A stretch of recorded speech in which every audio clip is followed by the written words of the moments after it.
With just a week of Mr. Trump's presidency left, there is a growing list of companies that no longer want to do business with him. The art of the deal no more, one might say. We are told that Deutsche Bank is severing ties with the Trump organization. The company lent him money when no one else would touch him. Other big businesses have also pulled their support, but it seems a decision by the US Professional Golf Association to pull their biggest tournament from the Trump property in New Jersey next year has stung the president the most. In the tech world, of course, Twitter and Facebook have banned the president indefinitely. AT&T has suspended campaign contributions, and the world of higher education is weighing in as well. 2 universities have announced they have rescinded honorary degrees that they previously awarded to Mr. Trump.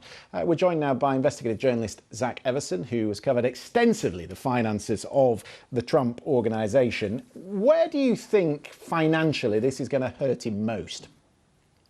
Well, the big issue there is Deutsche Bank. He owes them about $340 million, and a substantial amount of that is he backed that up with his own money. So if he doesn't have the money to pay them back or refinance with them, he's going to be in trouble. Now, the issue is they've said no new business. How are they going to interpret refinancing existing loans?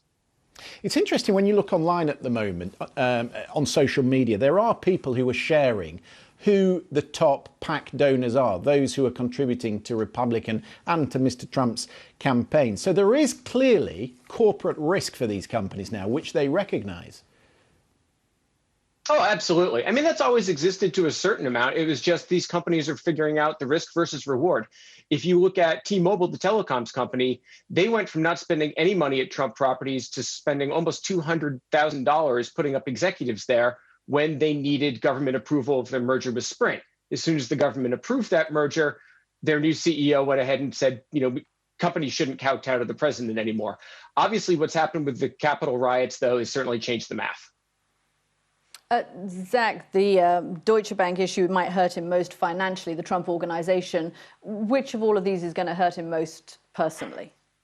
Oh, clearly the golf. I mean, that would be like me getting off this show with you and calling my mom and find out she was, watched it for a minute and then changed the channel.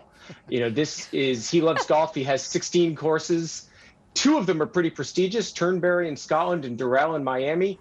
The rest of them not as much. And this would have been a great opportunity for him to elevate Bedminster. It wouldn't have reached the status of those 2, but, watched a few golf tournaments on TV. It is largely a 4-day infomercial for the course. There's, a lot of downtime in there. Mrs. Everson, we hope you are still watching this segment.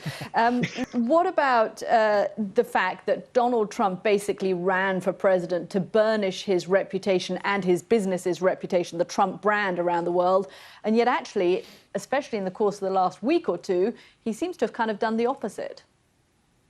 Right. Well, we've seen companies backing away from him before here.